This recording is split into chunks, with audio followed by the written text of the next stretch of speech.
మనకి ఇందులో ఇన్వెస్ట్మెంట్ ప్లానింగ్లో ప్రాబ్లమ్స్ కూడా వస్తాయి. క్యాల్కులేట్ ద ఇది 10 మార్క్స్ సమ్. ఈ ప్రీవియస్ ఇయర్ అయితే ఇచ్చారో ఇది ఒకసారి చూసుకుని వెళ్ళాలి అందరూ కూడా. So calculate the expected return and standard deviation of return for a stock having the following probability distribution of returns. ఒక స్టాకు ఈ మాత్రం రిటర్న్స్ ఈ డబ్బుల్ని తెచ్చే అవకాశం ఉంది, ప్రాబిలిటీ ఉంది ఒక స్టాక్ను కొంటే అనే విషయం తెలియజేశాడు. అయితే ఇందులో మనం ఏం కనుక్కోవాలంటే ఎక్స్పెక్టెడ్ రేట్ ఆఫ్ రిటర్న్. మనం ఏం కనుక్కోవాలండి? ఎక్స్పెక్టెడ్ రిటర్న్ కనుక్కోవాలి. నెక్స్ట్ మనకు ఏం చేయాలి? స్టాండర్డ్ డీవియేషన్ కనుక్కోవాలి. ఏం కనుక్కోవాలి? స్టాండర్డ్ డీవియేషన్ కనుక్కోవాలి. సో ఇందులో 2 అంశాలు కనుక్కుంటాం. ఒకటి expected return, next standard deviation. ఈ 2 అంశాలు కూడా ఈ లెక్కలో అడిగాడు. సో అడిగాడు కాబట్టి మనకు చేయాలి. సో ఇక్కడ చూడండి ఒకసారి, stock having the following probability distribution of return. ఎప్పుడైతే ఒక స్టాక్ ఉంది, ఆ స్టాక్ అనేది ఈ విధంగా పెర్ఫామ్ చేస్తుంది, అంటే ఏమాత్రం డబ్బుల్ని తను అక్యుములేట్ చేయగలదు. సో వాటి గురించి చెప్పాడు. సో ఇందులో మరి ఎలా చేయాలనేది చూద్దాం ఒకసారి. ఫస్ట్ మనం కనుక్కోవాల్సింది ఎక్స్పెక్టెడ్ రిటర్న్. ఇందులో మనకి ఇచ్చిన ఏంటంటే పాసిబిలిటీ రిటర్న్, ఎంత డబ్బులు వస్తాయి. సో దీన్ని -10%, -10, 5%, 0%, 16%, 22%, 18%. సో ప్రాబిలిటీ ఆఫ్ అకరెన్స్ ఎంత ఖచ్చితంగా ఎంతైతే రాగలదో అంటే 0.25, 0.20, 0.05, 0.30, 0.10, 0.10. These are the details about the our sum. What is the solution చూస్తే మనకి ఇది చూడండి, ఈ లెక్క చాలా ఈజీగా చేసుకోవచ్చు. మీరు ఏంటంటే ఫస్ట్ ఆఫ్ ఆల్ ఇది ఎంపీసీఎస్ వాళ్ళు అయితే చాలా వదిలేయకండి ఈ లెక్కని. ఎంపీసీఎస్ అయితే చూడండి ఇవి రూట్ స్క్వేర్ వస్తాయి. సో అదర్వైజ్ వదిలేను కాదు, మ్యాక్సిమం ట్రై చేయండి అందరూ కూడా.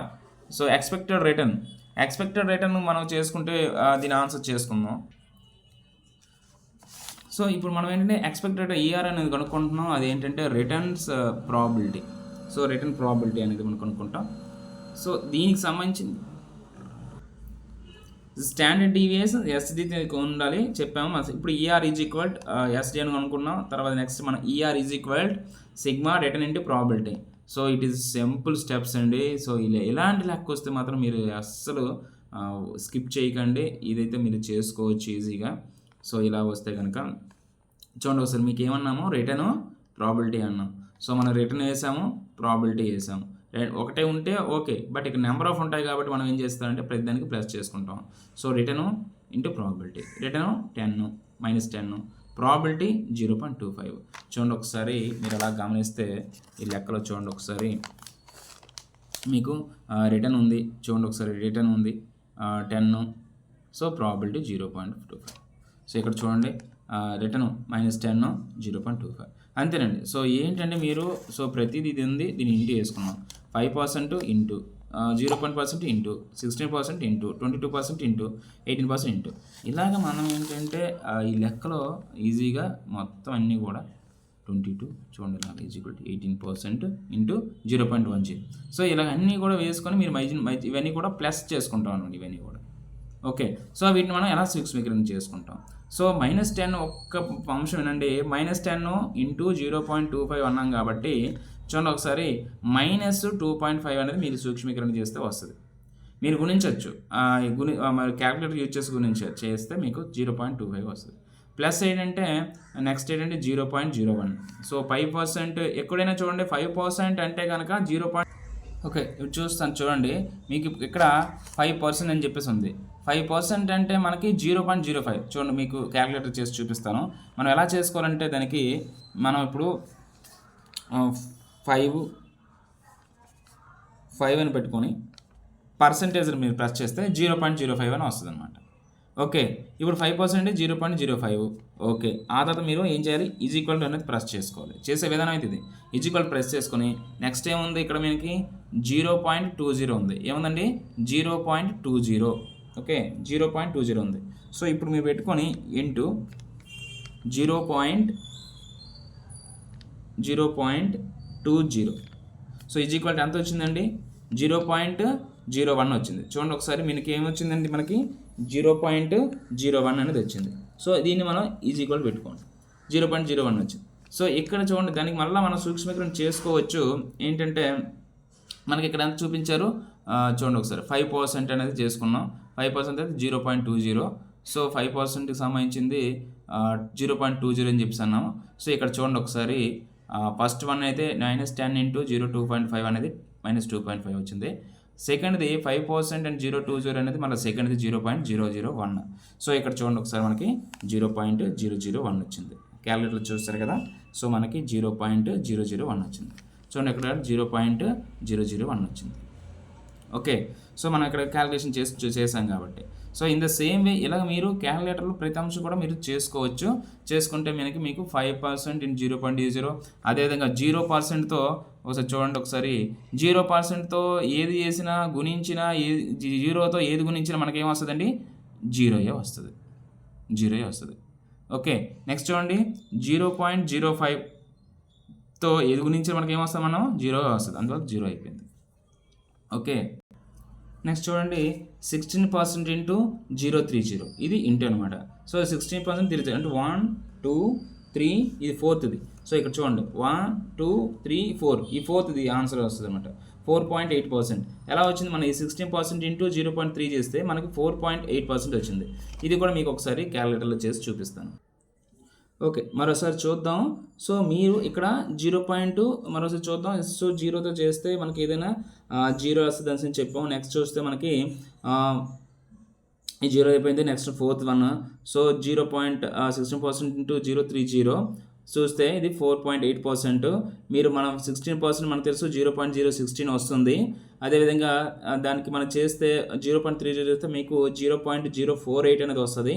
0.048ని మీరు 100తో మీరు మల్టిప్లికేషన్ చేస్తే మీకు 4.8% వస్తుంది. ఎందుకు అంటే అన్నీ కూడా పర్సంటేజ్లో ఉంటున్నాయి కాబట్టి, పర్సంటేజ్లు ఉన్నాయి కాబట్టి ఆన్సర్ని కూడా మనం పర్సంటేజ్లో మార్చుకోవాలి. పర్సంటేజ్లో మార్చుకోవాలంటే డెసిమల్స్ పాయింట్స్ వచ్చే ఆన్సర్ని 100తో మనం మల్టిప్లికేషన్ చేస్తే మనకి పర్సంటేజ్లో వస్తుంది అనమాట.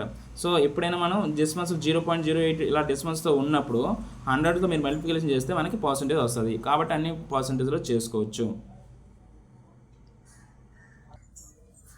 సో ఆ విధంగా మనం చేస్తాం. అదేవిధంగా మరొక అంశం కూడా చూడండి ఒకసారి. అదేవిధంగా 16ది అయితే మనకి 1 2 3 4 48%, 22% ఇంటూ 10 అయితే మనకి 0.22 వస్తుంది. అలాగే చేసి చూడండి. అదేవిధంగా నెక్స్ట్ 16% ఇంటూ 0.10 మనకి అది 0.018గా వస్తుంది. దాన్ని మళ్ళీ మల్టిప్లికేషన్ చేస్తాము. సో ఆ విధంగా మనకి చూస్తే ఒకసారి 0.25, సో ప్లస్ 1, ఎందుకంటే ఈ 1గా రాసుకున్నాం, ప్లస్ 0, ఈ 0 చేసుకున్నాం. ఎందుకంటే 1 ఎలాగ వచ్చింది చూసాను, 0.01 అనేది ఆర్ 1గా మనం మార్చుకున్నాం ఇక్కడ. అదేవిధంగా మనం 0 అనేది ఎలాగొచ్చింది చెప్పాను, 0 అనేది ఇక్కడ ఉంటుంది కాబట్టి అది 0 వేసుకున్నాం. నెక్స్ట్ చూడండి ఒకసారి 4.8%గా మనం రాసుకున్నాం. తర్వాత 0.022 అనేది మనం 2.2గా రాసుకోవడం అనేది జరిగింది. అదేవిధంగా లాస్ట్ 0.018 అనేది 1.8%. మీకు ఎంత చేసింది 100తో భాగించాం, అందువల్ల 1.8గా వచ్చింది. సో ఇప్పుడు మనం చూస్తే కనుక చూడండి ఒకసారి -2.5% ప్లస్ ఇక్కడ 1 ఉంది, ప్లస్ 0 ఉంది. సో ఇక్కడ ఇవన్నీ చూస్తే కనుక ఇక్కడ క్యాలిక్యులేషన్ కూడా బాగా గమనించండి. సో ఏంటంటే ఇక్కడ ఇది -2.5%. సో ఇది ప్లస్, ఇవన్నీ ప్లస్ వాల్యూస్. సో 1 0 4.8 2.2 1.8. సో ఇవన్నీ ప్లస్ వాల్యూస్ కదా. ఈ ప్లస్ వాల్యూస్ అన్నీ మనం కలుపుకుంటే మనకి 9.8 అవుతుంది. సో 1 4 చూడండి 5 అయింది, 5 + 2 7, 7 + 1 8, సో 8 అయింది. సో ఈ 4 వాల్యూస్ చదువుకుంటే కనుక చూడండి ఒకసారి 8, తర్వాత మళ్ళీ 2 ఉంది, 1 అయింది, అందువల్ల 1 కలిపేసాం 9 అయిపోయింది అనమాట. నెక్స్ట్ 2 మిగిలింది. సో కాబట్టి మీరు ఇవన్నీ మనం క్లాస్ చేస్తే 9.8 వస్తుంది. సో మైనస్ వాల్యూ అనేది -2.5 ఉంది కాబట్టి ఈ ప్లస్ వాల్యూ 9లో నుంచి ఈ 2 తీసేస్తే మనకు 7.3 వచ్చింది. ఇదే ఈఆర్ అనమాట. ఓకే, సో ఇప్పుడైతే మనం చూసుకోండి ఒకసారి. మనం ఇప్పుడు ఇంతవరకు మనం కనుక్కుంది ఈఆర్ 7.3%, 7.3% అనేది మనం కనుక్కున్నాం. ఇప్పుడు మనం నెక్స్ట్ కనుక్కోవాల్సింది ఎస్డి, స్టాండర్డ్ డీవియేషన్. స్టాండర్డ్ డీవియేషన్కి రూట్ వేసుకున్నాం. సో ఫస్ట్ ఆఫ్ ఆల్ మనకి స్టాండర్డ్ డీవియేషన్కి మనం ఫార్ములా అయితే మనం చెప్పుకున్నాం. ఏంటంటే మనం చెప్పుకున్నాం స్టాండర్డ్ డీవియేషన్కి మన sigma return minus ER square probability. మనకి ఫస్ట్ ప్రతి దాని యొక్క మనకు లెక్కలో ఉన్నటువంటి రిటర్న్ అనేది మనం తీసుకోవాల్సి ఉంటుంది. ప్రతి దాంట్లో ఉన్న రిటర్న్ తీసుకోవాల్సి ఉంటుంది.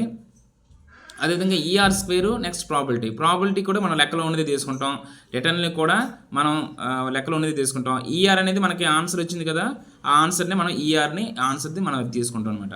సో రిటర్న్ ఇక్కడ చూడండి ఒకసారి, రిటర్న్ లెక్కలో రిటర్న్ ఎంత ఇచ్చాడు, -10, 5, 0, 16, 22, 18. సో అదేవిధంగా ఇక్కడ చూడండి ఒకసారి, ప్రతి దాంట్లో యొక్క మనకి 10 ఉంది, అదేవిధంగా నెక్స్ట్ 5 ఉంది, చూడండి 5 ఉంది, నెక్స్ట్ 0 ఉంది, 16 ఉంది, చూడండి 16 ఉంది, అలాగే 16, నెక్స్ట్ చూడండి 22 ఉంటుంది, తర్వాత 18 కూడా ఉంటుంది. సో ఇలా ఇవి తీసుకున్నాం, వీటి యొక్క సంబంధించి వాల్యూస్. అదేవిధంగా నెక్స్ట్ చెప్పాము ఏంటంటే ప్రాబిలిటీ చెప్పాం. సో స్టాండర్డ్ డీవియేషన్కి రిటర్న్ తీసుకున్నాం, నెక్స్ట్ మనము ప్రాబిలిటీ తీసుకున్నాం. సో లెక్కలో ఉన్నటువంటి ప్రాబిలిటీ చూద్దాం.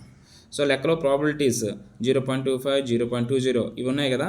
సో వాల్యూస్ అప్ టు 0.1 వరకు అవి తీసుకుంటున్నాం. ఇక్కడ చూడండి ఒకసారి, ఫస్ట్ వన్ చూడండి 0.25, నెక్స్ట్ చూడండి ఒకసారి 0.20, తర్వాత 0.05, తర్వాత 0.30, తర్వాత 0.10, 0.30, 0.10.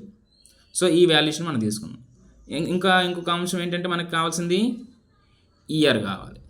మనకు చూడండి ఒకసారి, ఈఆర్ అనేది కావాలి, ఈఆర్ స్క్వేర్ అని, ఈఆర్ తర్వాత స్క్వేర్, అంతేగాని ఈఆర్ స్క్వేర్ కాదు, ఈఆర్ తర్వాత ఈ రిటర్న్ మైనస్ ఈఆర్ని క్యాలిక్యులేషన్ చేసిన తర్వాత స్క్వేర్ చేసుకోవాల్సి ఉంటుంది. సో ఇప్పుడు మనం ఈఆర్ అనేది ప్రతిదానికి తీసుకున్నాం. ఈఆర్ అనేది మనకు కామన్గా ఒకటే పాయింట్ వచ్చింది, మనకి 7.3%. మనం అదే చేసామండి, 7.3%. మనకి లెక్కలు కూడా మనం అదే చేసుకున్నాం, 7.3. అంటే మనకి వివరణగా ఉండాలని చెప్పేసి నేను ఇక్కడ రాశాను, కొద్ది స్టెప్స్ క్లియర్గా ఉంటాయని రాసాము చెప్పాం. సో మనకు అది 7.3 అయితే వచ్చింది అది. సో ఆ 7.3 ఇది కూడా. సో ఈ 7.3%.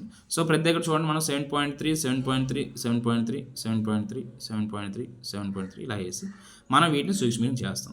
సూక్ష్మీకరణ చేసినప్పుడు చూడండి, ఫస్ట్ వన్ ఒకటి వివరిస్తుంది, దాని విధంగా అన్నీ ఉంటాయి. సో -10%, -73%. ఇక్కడ -10, మైనస్ వాల్యూ 10 ఉంది, మైనస్ వాల్యూ 7 ఉంది. టోటల్గా 17.3% అనేది మనకి మైనస్ వాల్యూ.